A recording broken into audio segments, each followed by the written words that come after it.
Assalamualaikum guys. So bersama saya lagi Pablo Hakim. Korang macam mana? Korang sihat ke? Korang sihat ke semua? Korang sihat ke? Korang sihat ke? Korang sihat ke? So di hari ini, hari Sabtu 24 hari bulan, Pablo nak buat satu video yang kena mengena dengan Hari Guru.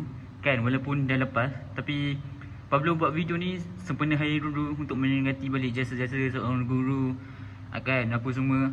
Sebabkan tahun ni tahun last kita, tahun last Pablo kat sekolah, dah form 5 lah tahun ni kan, Alhamdulillah. So untuk mengingati balik jasa-jasa cikgu-cikgu dulu kan, dah bagi ilmu kat kita daripada sekolah rendah kan.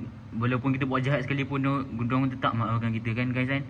So kau nak tahu apa jadi, macam mana best ke tak video ni, best ke tak, macam mana Pablo edit semua, kau nantikan konten ni. Bye bye. Saya di sini ingin bercerita. Jasa seorang guru itu amatlah susah untuk kita sedari. Tetapi ilmu yang diterapkan kepada kita itu amatlah kita sedari dan juga mudah difahami. Mungkin dulu kita amat susah untuk hargai guru itu. Tetapi percayalah, kamu semua akan rasa rindu pada guru-guru pada berakhirnya zaman persekolahan, iaitu kenangan-kenangan yang kamu cipta maupun kamu bina bersama guru kamu. Itulah yang kamu akan hargai sepanjang hayat. Guru-guru, maafkanlah kami semua daripada batch 08. Di sini kami lahir, di sini juga kami berakhir. Maaf jika ada salah silap daripada kami semua. Walaupun kami nakal, tetapi guru tetap memberi nasihat kepada kami. Kami janji akan mengingati segala jasa guru kepada kami.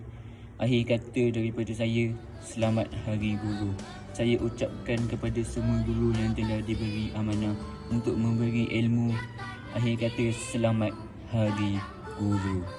Sekian daripada saya. Assalamualaikum.